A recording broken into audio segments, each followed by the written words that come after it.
Alors, bonjour chers élèves, j'espère que vous allez bien. Comme vous le savez très bien, on est appelé à compléter notre programme, vu qu'il n'y aura pas de vacances pendant cette période. Et vous le savez très bien que, en ce qui concerne le programme, bien le manuel, mes apprentissages en français, on a déjà terminé toutes les leçons programmées dans ce manuel. Il reste quelques exercices, quelques évaluations qu'on va faire par la suite, bien sûr. Mais sur notre manuel Le texte au collège, il y a encore des leçons qu'on a programmées pour la 4e période et qu'il faut vraiment commencer à voir et à étudier. Bien sûr, aujourd'hui, on va commencer par une leçon d'orthographe, c'est la leçon 29, comme vous le voyez sur votre... si vous prenez le texte au collège, la page 338, vous allez trouver une leçon d'orthographe, la leçon 29, les homophones lexicaux. C'est ce qu'on va étudier ensemble aujourd'hui. Et pour commencer, bien sûr, on va commencer par un petit rappel.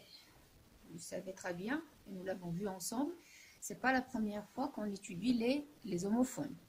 On a déjà vu ensemble les homophones pendant cette année. Et on commence quand même par rappeler qu'est-ce que les homophones.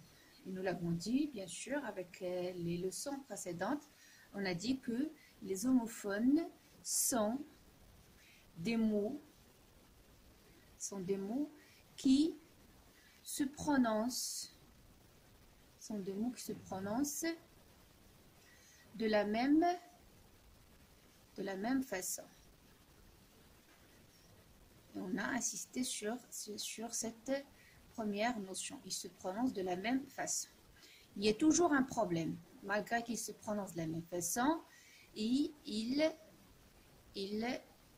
ne s'écrivent pas de la même façon.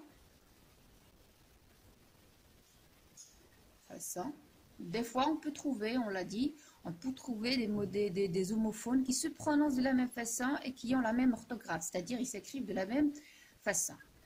Et on a dit aussi que les homophones sont des mots qui se prononcent de la même façon, qui n'ont pas la même orthographe, c'est-à-dire qui ne s'écrivent pas de la même façon et qui n'ont pas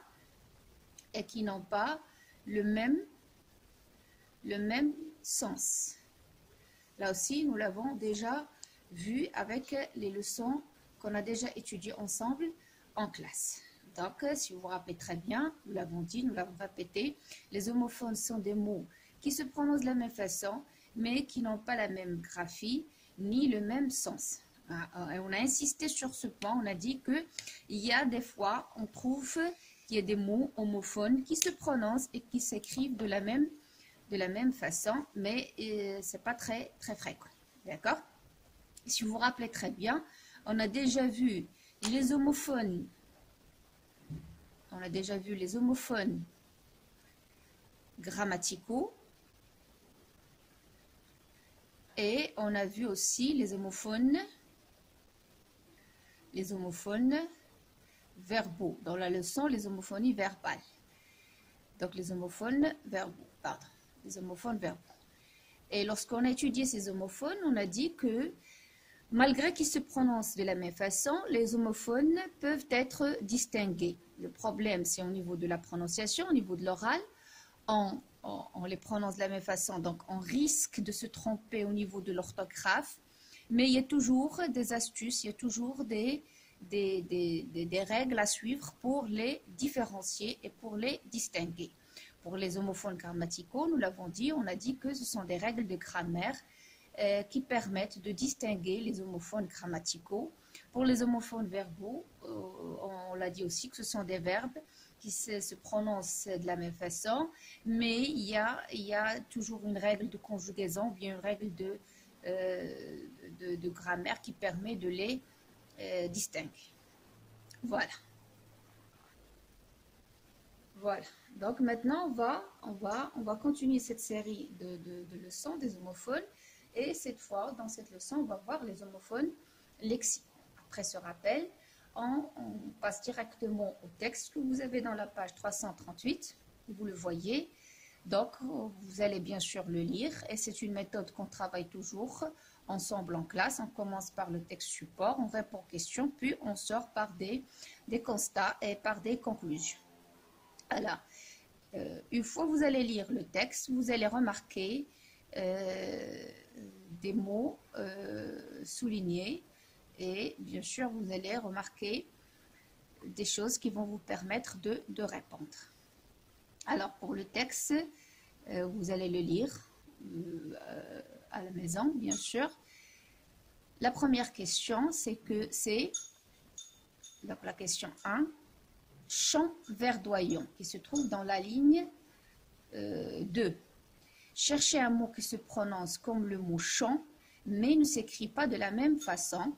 Proposez une phrase avec le mot que vous avez trouvé.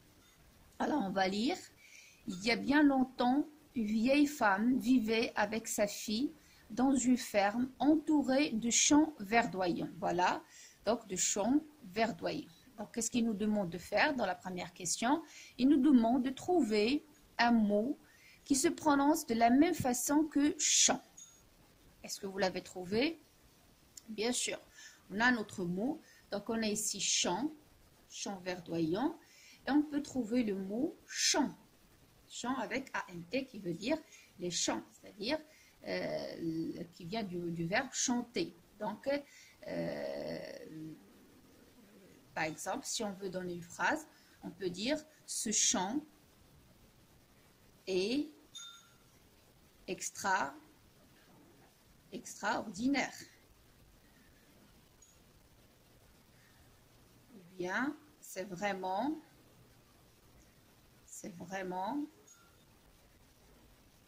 extraordinaire d'entendre ce chant, par exemple, d'oiseaux, si vous voulez. Il y a des oiseaux. Alors, on passe à la deuxième question. Observez les mots soulignés. Les mots soulignés, on a le mot mais et mais. Vous allez le remarquer une fois que vous allez lire le texte. Vous allez le voir, vous allez voir que vous avez deux mots soulignés, mais et mais. Alors la question, à quelle classe grammaticale appartient chacun de ces mots? Vous l'avez remarqué, on les prononce de la même façon, mais il y a une orthographe différente, bien sûr, ils ne s'écrivent pas de la même façon. Alors, première chose à faire, c'est les distinguer. Et là, il y a une question très importante qui permet de faire cette distinction. C'est à quelle classe grammaticale appartient chacun de ces mots. Alors, si on prend le mot mais c'est un nom, vous le savez. C'est le mois, le cinquième mois de l'année. Le mois de mai. Et mai, avec AIS, bien sûr, c'est une conjonction de coordination. Si on prend les deux mots, comme vous le voyez, vous le constatez, ce sont deux mots qui se prononcent de la même façon, comme dans le cas de chant et chant, mais bien sûr, ils n'ont pas la même orthographe, mais aussi ils n'ont pas le même sens. Mais c'est un mois, d'accord, et qui appartient à la classe grammaticale non. Et mais c'est une conjonction de coordination qui s'emploie généralement pour montrer l'opposition. D'accord? Maintenant, on prend la troisième question. La troisième question, c'est le mot vers dans la ligne 7. Si on prend la ligne 7, on va voir le mot vers. Obéissante, celle-ci se dirigea vers les champs. D'accord? Qu'est-ce qu'il vous demande dans la question? Il vous demande de donner d'autres mots se prononçant de la même façon que celui-ci. C'est facile, bien sûr, parce que vous savez très bien le vers. On le dit souvent, un vers dans un vers.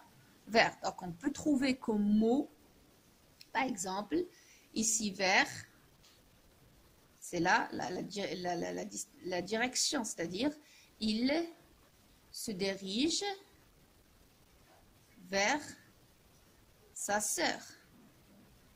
Mais on peut trouver vers avec T. Car elle porte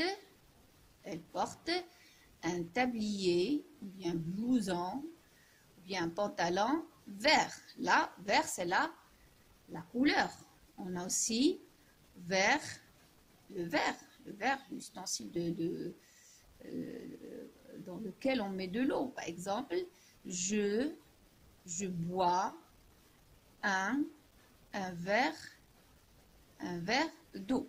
Donc, si vous l'avez vu, donc on a trois mots qui se prononcent de la même façon, mais avec chaque orthographe, on a un sens qui est différent et on a quand même une classe grammaticale différente.